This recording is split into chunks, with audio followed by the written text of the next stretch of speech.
Shalom, praise the Lord. आइए हम एक वचन पढ़ के उस पर थोड़ी समय मनन करते हैं। वचन हमने लिया है प्रेरितों के काम, इसका 4 अध्याय और उसकी 33 वर्ष।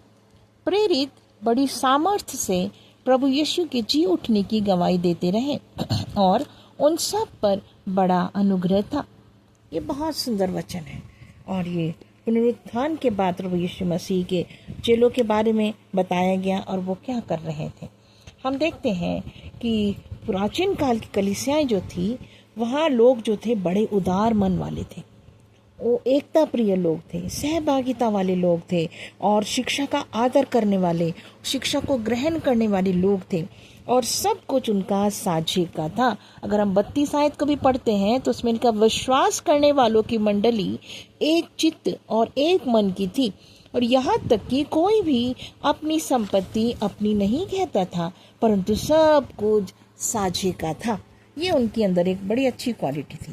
लेकिन हम जो विश्वासी हैं ये मानते हैं कि परमेश्वर के पास एक अलौकिक शक्ति है। That means God is omnipotent. सर्वशक्तिमान परमेश्वर है।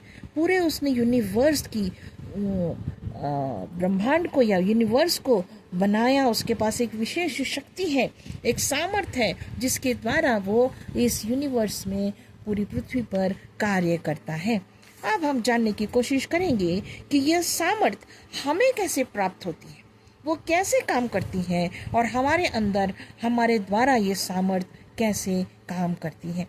यह सामर्थ्य जब हम उसे अपना उद्धारकर्ता मानते हैं तब हमें प्राप्त होती है और अपनी इच्छा को हमारे जीवनों से इस सामर्थ्य के द्वारा पूरा करना चाहता है और प्रकट करना चाहता है। ये उसकी विशेषता है इस सामर्थ्य की।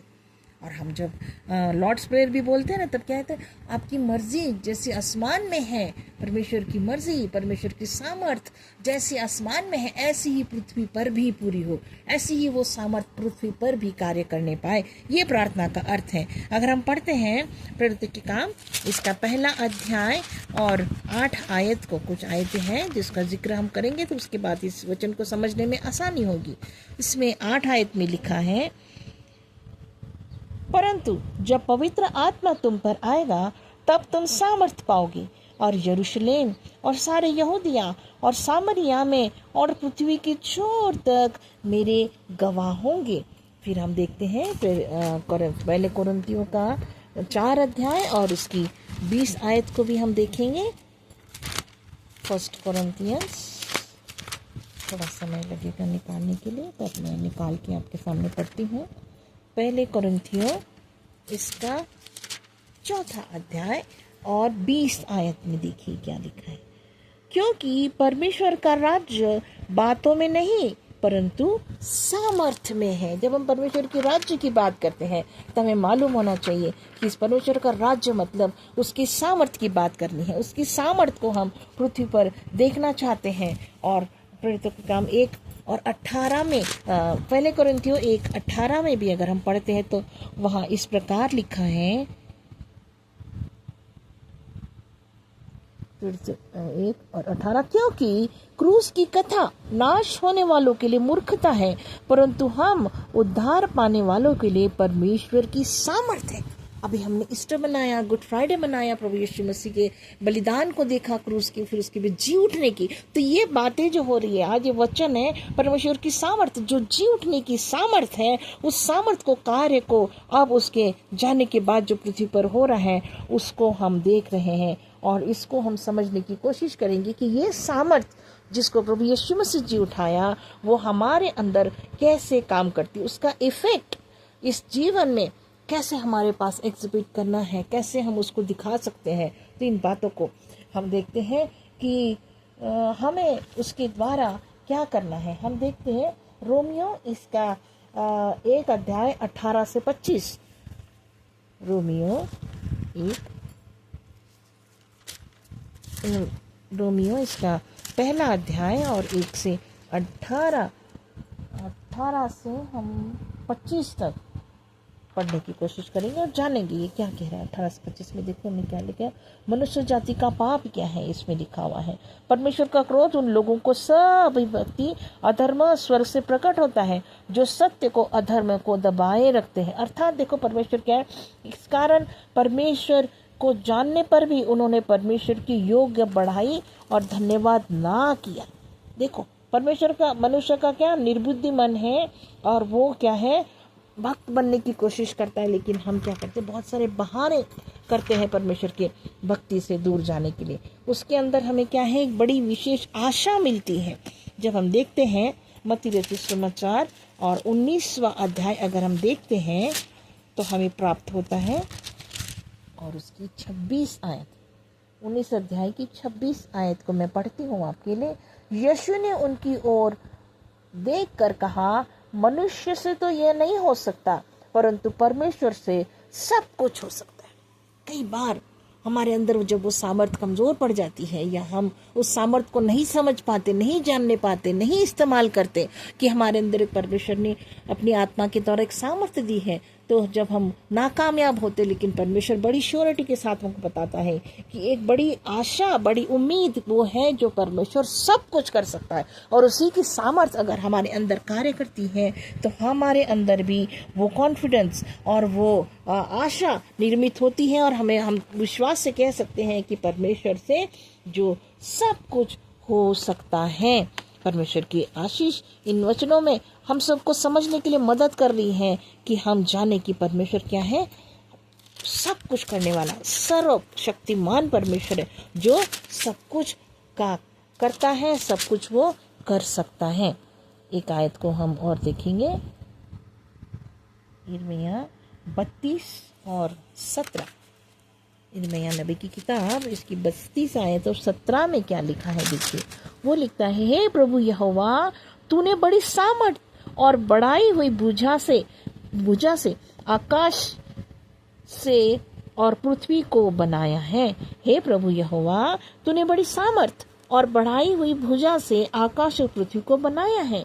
तेरे लिए कोई काम कठिन नहीं है। ये है सामर्थ का कार्य, जो हम कह सकते हैं कि परमेश्वर सामर्थ्य से ही आकाश और पृथ्वी की रचना, एक अगम्य चीज, अमेजिंग देखते हैं हम कैसे परमेश्वर ने आकाश पृथ्वी की निर्मित की, और उससे हम जानते हैं कि परमेश्वर क्या है, एक सर्वशक्तिमान परमेश्वर है। मेरे और आपके अंदर परमेश्वर का ये आत्मा जब कार्य करता है तो हमें कैसे प्राप्त हो सकता है, ये सामर्थ हमारे जीवनों में कैसे कर सकती है। हम देखेंगे रोमियो 8 का 2 वचन पढ़ते हैं। बहुत सारे आयत हैं जिसको मुझे कहने की आवश्यकता भी नहीं पड़ेगी, लेकिन इन वचनों को अगर आप कंटिन्यूटी में पढ़ोगे तो आपके सामने पूरा मैसेज आ जाएगी कि परमेश्वर की सामर्थ्य कैसे कार्य करती है और परमेश्वर हमारे जीवन में इस कार्य से काम से क्या चाहता है।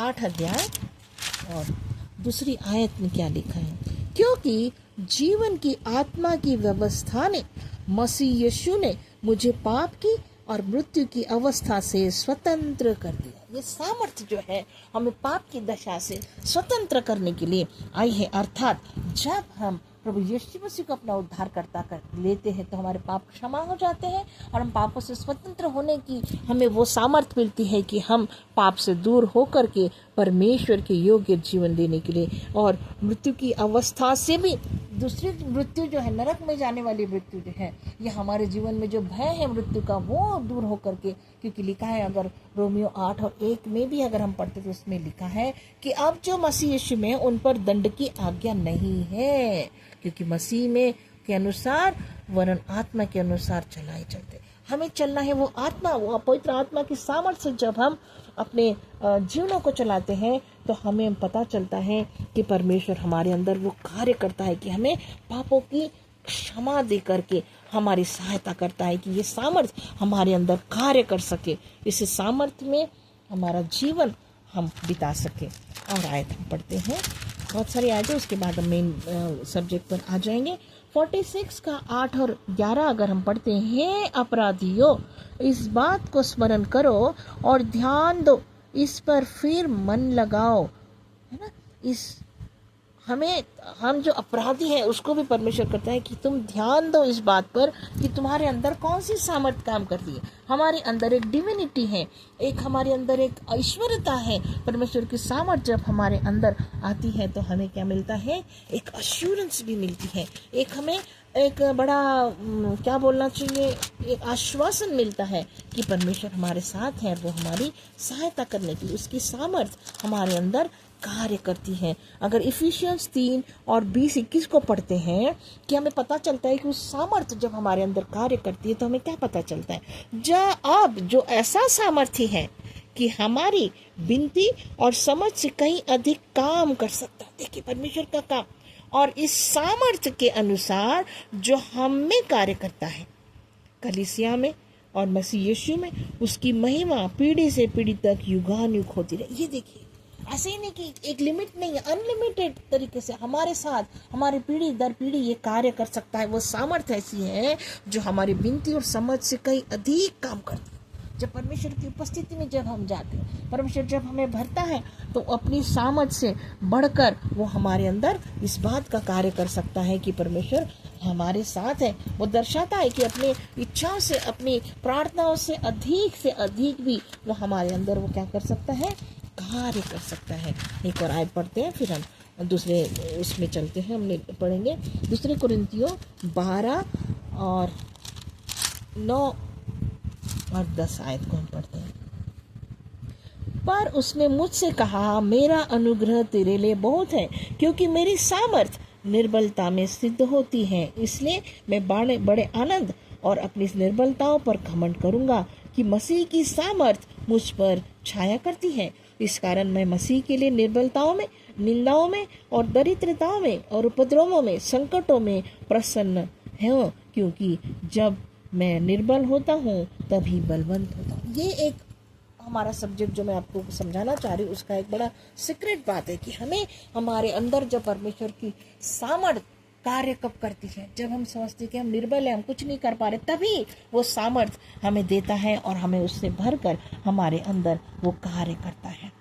हमारा जीवन एक प्रार्थनामय जीवन, और हमारे जीवन में वो सामर्थ्य अगर कार्य करने के लिए आप चाहते हैं तो हम इस सामर्थ्य को वचन के द्वारा हमारे प्रेयर लाइफ में पावरफुल अगर होना है तो हमें मालूम होना चाहिए कि हमें इस सामर्थ्य की आवश्यकता है। और हम देखते हैं रोमियो 8 और इसका 26 वचन अगर मैं पढ़ूँ तो वो इस प्रकार लिखा है, 26 आयत में लिखा है, 1 मिनट, इसी रीति से आत्मा भी हमारी दुर्बलता में सहायता करता है, क्योंकि हम नहीं जानते कि प्रार्थना किस रीति से करना चाहिए, परंतु आत्मा आप ही आहे भर भर कर जो बयान से बाहर है हमारे लिए विनती करता है। तो मैं आपको ये बताना चाहूँगी, जब इस सामर्थ्य की हम बात कर रहे हैं कि हमारे लाइफ में, हमारे लाइफ पावरफुल होने के लिए, हमारे गाइडेंस के लिए, हमारे स्ट्रेंथ के लिए, हमारे डायरेक्शंस के लिए अगर हम जब प्रार्थना का जीवन अपनाते हैं तो हमारे लिए एक सामर्थ्य कार्य करती है। 3 बातें हैं जिसके द्वारा हम इस प्रार्थना वचन को जब हम पढ़ेंगे, अधिक से अधिक मनन करेंगे, प्रार्थना करेंगे और अपनी निर्बलताओं को परमेश्वर के सामने लेकर के आते हैं, तो प्रभु के सामने जब हम आते हैं तो ये सामर्थ्य से हमें प्रभु भरता है। और इस बात को समर्थ प्राप्त जब हम होती है तो हमें पता चलता है कि इस परमेश्वर की सामर्थ्य क्या है। और परमेश्वर का राज्य केवल बातें उसकी चर्चा करने में नहीं है कि हाँ परमेश्वर की सामर्थ्य, प्रभु यीशु से जी उठा, केवल बातें ही नहीं करना, उस सामर्थ्य को हमारे अंदर मैनिफेस्ट होने देना है। और उस शक्ति को जब हम उस बात को जब हम प्रार्थना करते हैं, अभी मैं आपको इस बात को छोटे थोड़ा सा इसलिए पढ़ी कि इस पृष्ठभूमि में आपको समझ सके कि लॉर्ड्स प्रेयर में जब हम आते हैं तो हम क्या कहते हैं, जैसी तेरी मर्जी आसमान में पूरी होती वैसी तेरी मर्जी इस पृथ्वी पर। जैसी वो सामर्थ आपके स्वर्ग से काम करती, जिसने पृथ्वी को बनाया, आकाश को बनाया, तारे, सूरज, चंद्र, मनुष्य, इस सामर्थ से बनाए परमेश्वर ने, तो उसी सामर्थ को प्रभु इस पृथ्वी पर भी आप कार्य करने दीजिए। ऐसी जब हम प्रार्थना करते हैं तो हमारे प्रार्थना करने वाले को क्या है, इस बात को मालूम होना चाहिए कि वो सामर्थ हमें उस समय मिल सकती है। जब हम उम्मीद करते हैं कि प्रभु ऐसी बड़ी सामर्थ जो तेरे पास स्वर्ग में है, इस पृथ्वी पर कार्य करने के लिए मुझे उसकी आवश्यकता है, तो प्रभु का वचन मुझे और आपको चाहता है कि हम जब प्रार्थना में बैठे, इकट्ठे होकर के बैठे, तब ये सामर्थ हम पर उतरेगी और हमें उस सामर्थ से परमेश्वर भर देगा। हम पढ़ते हैं प्रेरितों के काम, और हम एक अध्याय, इसकी दूसरे अध्याय की आयत में देखो हम क्या लिखते हैं। इसमें कैसा लिखा, जब पेंतकुस्त का दिन आया तो वे सब एक जगह इकट्ठे थे, और एकाएक आकाश से बड़ी आंधी की सरसराहट शब्द हुआ, और सारा घर जहाँ वे बैठे थे गूंज गया, और उन्हें आग की सी जीभें पड़ती हुई दिखाई दी। उनमें से हर एक पर आग ठहरी। वे सब पवित्र आत्मा से भर गए, जिस प्रकार आत्मा ने उन्हें बोलने की सामर्थ्य दी, वे अन्य अन्य भाषा बोलने लगे। ये चिन्ह है उसका कि जब हम उस सामर्थ्य को पाते हैं, उस पवित्र आत्मा के सामर्थ्य में होकर के भरने के लिए क्या है, इकट्ठा होना जरूरी। इकट्ठा क्यों होंगे? वो खाली चर्चा करने के लिए, अपने भय प्रदेश नहीं, ऑब्वियसली वो प्रार्थना करने के लिए, वो प्रार्थना करने के लिए इकट्ठे हुए होंगे कि हमें वो एक साथ रहकर जब हम होते हैं तो हमें उस परमेश्वर देखता है कि हम एक मन हो रहे हैं, एक विश्वास को लेके, एक ही परमेश्वर को जब हम पुकारते हैं, एक ही बपतिस्मा में जब परमेश्वर अपनी सामर्थ को इस यूनिटी में इकट्ठा होने में प्रभु अपनी सामर्थ को दर्शाता है और अपने शिष्य पर उन्नेलता है और बताता है उनको कि वो सामर्थ से भर गए। उसका चिन्ह है अनन्य भाषा, अन्य अन्य भाषा को वो बोलते हैं और उस बात में उन पर बड़ी सामर्थ उतरती। इकट्ठा बैठना जरूरी है, प्रार्थना करना जरूरी है। ये अंत का समय है, और आप जानते हैं योएल नबी के समय में उसने क्या वादा किया था कि अंत के समय में ये होगा कि मैं अपना आत्मा तुम सब लोगों पर क्या करूंगा, उंडेलूंगा।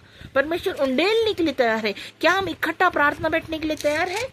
क्या हम चाहते हैं कि हमारे जीवन में वो सामर्थ उंडेली जाए? तो मेरे प्रियजनों, वो प्रभु चाहता है कि आप प्रार्थना की सहारा ले, प्रार्थना से प्रभु से जुड़ जाए, और उससे बातचीत करने के लिए हमें इकट्ठा होना बड़ा जरूरी है, ताकि परमेश्वर की सामर्थ हम पर उतरे और उस सामर्थ में हम पृथ्वी पर रहते हुए प्रभु के गवाही को हम देने वाले हो सके। मत्ती 18 और 20 को अगर हम पढ़ते हैं तो उसमें लिखा है, मैं तुमसे सच कहता हूँ, जो कुछ तुम पृथ्वी पर बांधोगे वह स्वर्ग में बंधेगा, और जो कुछ तुम पृथ्वी पे खोलोगे वह स्वर्ग में खुलेगा। फिर मैं तुमसे कहता हूँ कि तुम ये जो 2 जन पृथ्वी पर किसी बात के लिए एक मन होकर मुझसे मांगे, वह मेरे पिता की ओर से जो स्वर्ग में है उनके लिए हो जाएगा।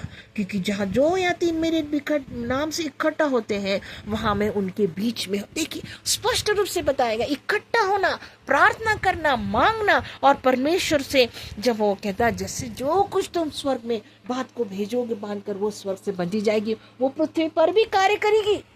प्रार्थना से हम स्वर्ग और पृथ्वी से जुड़ जाते हैं परमेश्वर की सामर्थ्य को पाने के द्वारा। ये बड़ा गुण बहुत सुंदर एक बात है कि हमें परमेश्वर की प्रतिज्ञाओं में और भविष्यवाणी में पूरी कर सकता है, क्योंकि वो हमें प्रार्थना में क्या है, मदद करता है।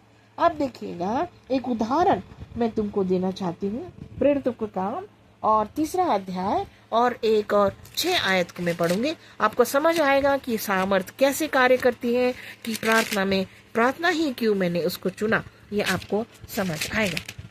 हम पढ़ेंगे प्रेरितों के काम, इसका 3 अध्याय 1 और 6।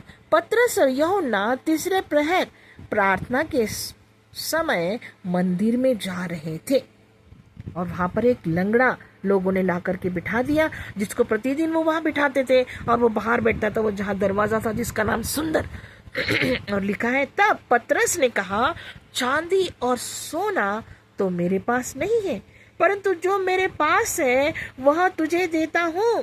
प्रभु यीशु मसीह नासरी के नाम से चल फिर। और क्या आगे हम पढ़ते तो क्या लिखा, उसके टखनों में उसने दाहिना हाथ दिया और उसको उठाया, और वो एकदम से चंगा हो गया। उसने क्या कहा?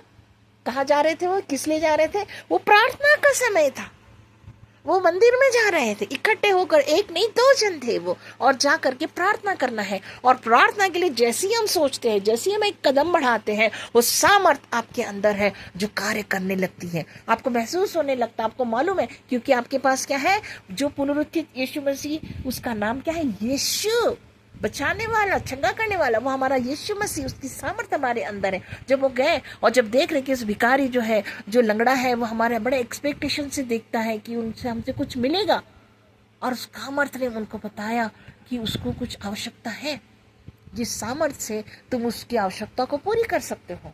जब प्रभु हमको गाइड करता है, उसके अंदर से आत्मा हमें बताती है क्या करना है, क्या सही क्या गलत, ये आत्मा का कार्य है, वो सामर्थ्य का काम हमारे अंदर दिखता है। तब उसने क्या कहा, चांदी सोना तो मेरे पास नहीं है, पर जो कुछ मेरे पास है उसको मैं देता हूँ, और वो क्या है, यीशु का नाम है, यीशु की सामर्थ्य मेरे पास है, उस सामर्थ्य से उठ और चल फिर। देखिए ये सामर्थ्य कैसे कार्य करती।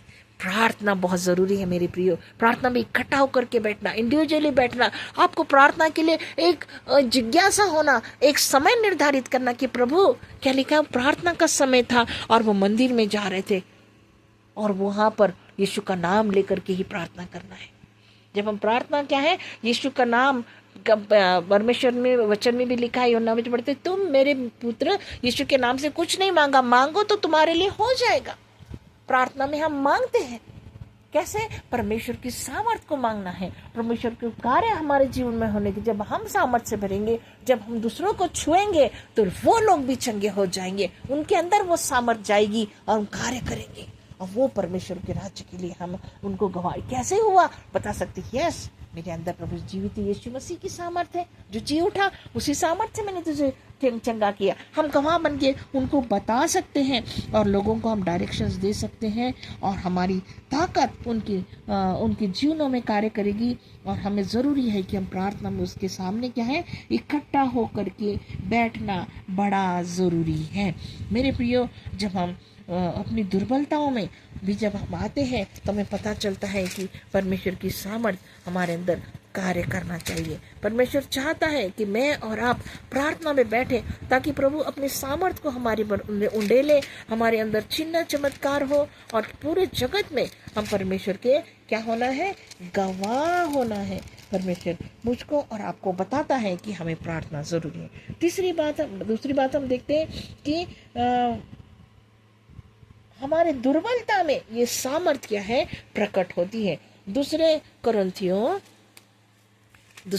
करिन्थियों 12 अध्याय, अभी मैंने इस वचन को पढ़ा है ताकि मैं ये जब बोलूँ इस वचन को तो आपको समझ में आए। इसमें 9 और 10 आयत को हमने पढ़ा।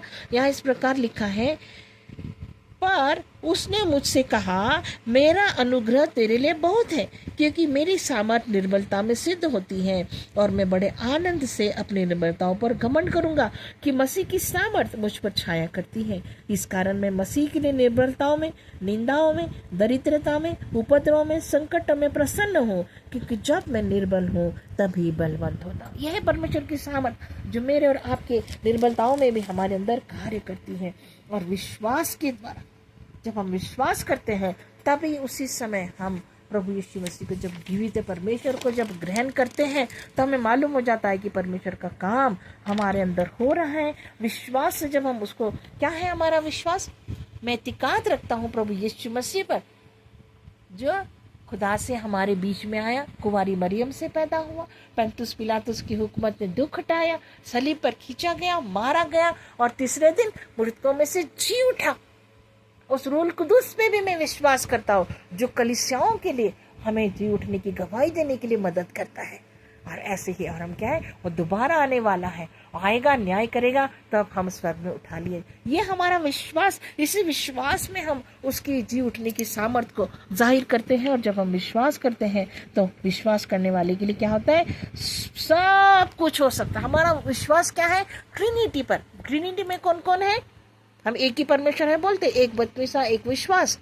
उसमें कौन है, पिता, पुत्र और पवित्र आत्मा। ये लोग हैं जिनके द्वारा हम जानते हैं कि हमारा विश्वास इन बातों पर है, जो हमें हमारे अंदर मैनिफेस्ट होकर के हमें मदद करते हैं कि हम इस जीवन में कैसे चले, और कैसे हम विश्वास की रखवाली करते हुए अपने विश्वास को इस दुनिया में प्रकट करना है, और जी उठने की सामर्थ्य में हमें बने रहना। प्रार्थना करने वालों को हम क्या करते हैं, हम मांगते हैं, हम बांध सकते हैं, और हम क्या है, हमारे अंदर पाने की भी शक्ति प्राप्त होती है। ये है प्रार्थना का कार्य। अब हम देख रहे थे कि दुर्बलताओं में भी प्रकट होता। हमने क्या लगा, पौलुस के अंदर एक कांटा था, ये शरीर में, फ्लैश में ऐसी उसकी कमजोरी थी, जिसके द्वारा वो बार बार नाराज हो जाता था, दुखी होता था। प्रभु से उसने 3 बार विनती करी, प्रार्थना करी, पर वो नहीं हटा। और प्रभु ने क्यों होने दिया, वो रहने देता है। प्रभु को भी निर्बलता है हमारे अंदर, तो उसमें लिखा है कहाँ से आती है निर्बलता है, क्यों आने दिया? ताकि वो घमंड से ना भरे, वो याद रखे कि कोई तो कमजोरी में ये याद,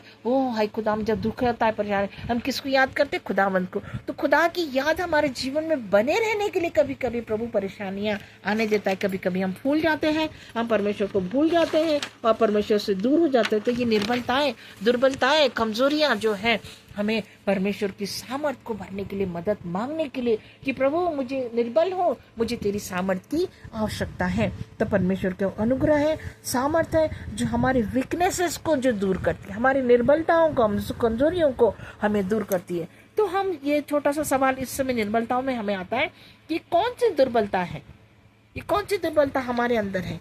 क्या ये दुर्बलता शैतान की ओर से आती है? क्या इन दुर्बलताओं में का कोई उद्देश्य है? जब इस विषय को समझ रहे हैं, सामर्थ्य के लिए निर्बलता भी क्यों जाने देता है परमेश्वर, तो हमें क्या है, हम जानते हैं कि निर्बलताओं में क्या है, कोई उद्देश्य है क्या? तो हम देखते हैं कि क्या है, कौन सी दुर्बलता, वो सताया गया, उसको क्या होगा, बड़ी बेइज्जती करना, कठिनाई में जाना, ये सब चीज क्या है हमारे अंदर, ये दुर्बलताएं। प्रभु कि इस सामर्थ को काम ना होने देने के लिए मनुष्य जाति दूसरे लोग क्या करते हैं, हमारे ऊपर बहुत संकट आता है, हमें अपराधी ठहराते हैं, हमें हमारे दोषारोपण हो जाता है, सताओं में आ जाते हैं हमको और संकट में डालने की कोशिश करते हैं। तो ये दुर्बलता है इस प्रकार से। लेकिन प्रश्न कहता है तुम्हारी दुर्बलताओं में भी मैं अपनी सामर्थ को क्या करूंगा, प्रकट करूंगा।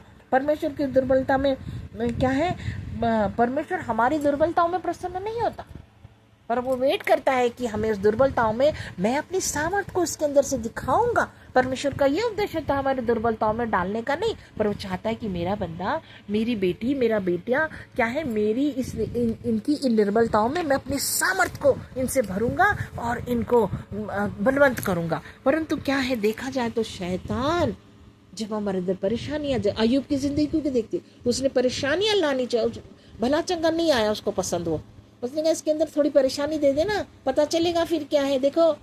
और वो खुश होता है जब हमारे अंदर, शैतान खुश होता है हमारे निर्बलताओं पर, लेकिन परमेश्वर हमारे निर्बलताओं को सामर्थ में, बलवंत में बदलने के लिए हमारी जी उठने की सामर्थ को हमारे लिए देता है, ताकि हम नाश न हो दुर्बलताओं में। परंतु प्रभु चाहता है कि मैं और आप अपनी दुर्बलताओं में भी प्रभु की महिमा के योग्य ठहरने के लिए प्रभु हमें इस्तेमाल करता है हमारी दुर्बलताओं को। एक वचन को हम पढ़ेंगे, वचन है पहले कुरिन्थियों 4 का 12 और 13।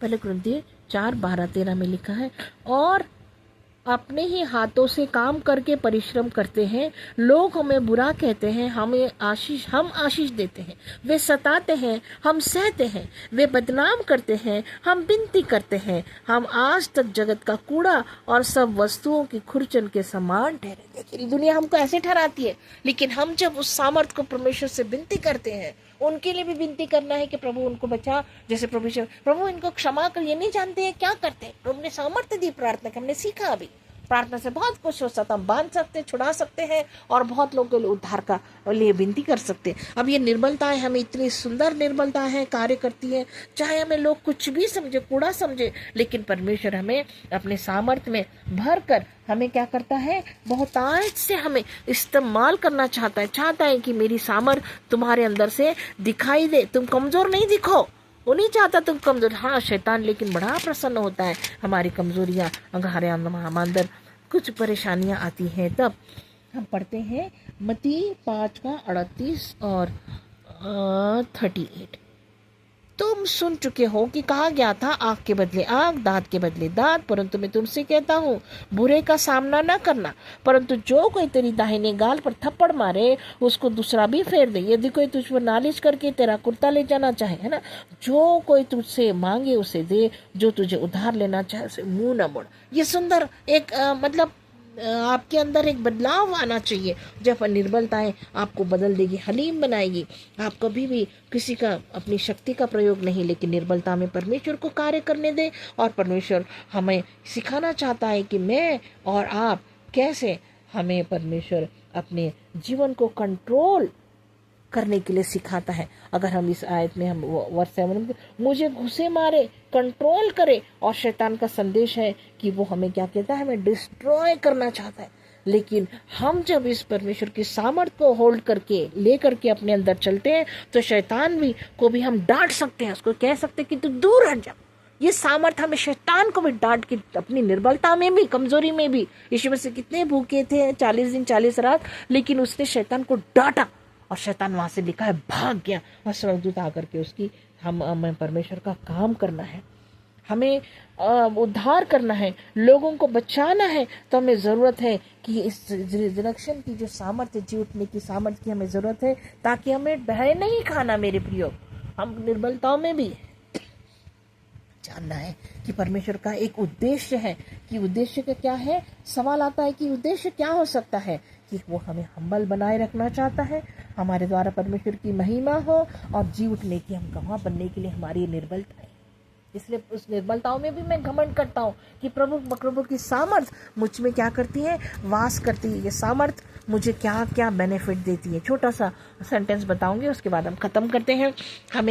हमें इस सामर्थ से पापों की क्षमा मिलती है, हम इस सामर्थ से हमें धार्मिकता का इनाम मिलता है। परमेश्वर आपके साथ हमेशा रहने के लिए आ जाता है और कभी भी आपको अनाथ नहीं छोड़ता है। यीशु मसीह आपके लिए मध्यस्थ बनकर पिता से आपकी विनतियों को आप उसके पास पहुंचाता है। जी उठने वाला यीशु की गवाह बनने के लिए हमें मौका इस जगत में, जगत तक, देर तक, छोर तक हमें ले जाने के लिए मौका मिलता था। मेरी प्रियो, हमें प्रार्थना में इकट्ठा होना ना छोड़े, ताकि ये सामर्थ कार्य करे और हम विश्वास को मजबूत रखें। कि विश्वास करें कि मैं प्रभु यीशु मसीह पर, जी उठने पर, मृत्यु पर, उसके दोबारा आने पर, पवित्र आत्मा और रूह कुदूस पर मैं विश्वास करके प्रभु के पास आना। लास्ट हमने देखा कि अपनी निर्बलताओं में भी ये सामर्थ कार्य करती है। तो हमें जानना है, मानना है कि ये सामर्थ हमारे अंदर कैसे कार्य करती है, कैसे हम प्राप्त कर सकते। हम प्राप्त करते विश्वास से, हम प्राप्त करते प्रार्थनाओं से। अपनी दुर्बलताओं में प्रभु हमें ये सामर्थ देता है और हमें जगत के छोर तक बहुतों के लिए गवाह बनने के लिए हमें आशीष बनाता है। प्रभु आप इस वचनों के द्वारा बड़ी आशीष दे। आप सामर्थ को मांगे, आप कमजोर नहीं हैं, प्रभु आपके साथ हो। आमीन, आमीन। Thank you, God bless you.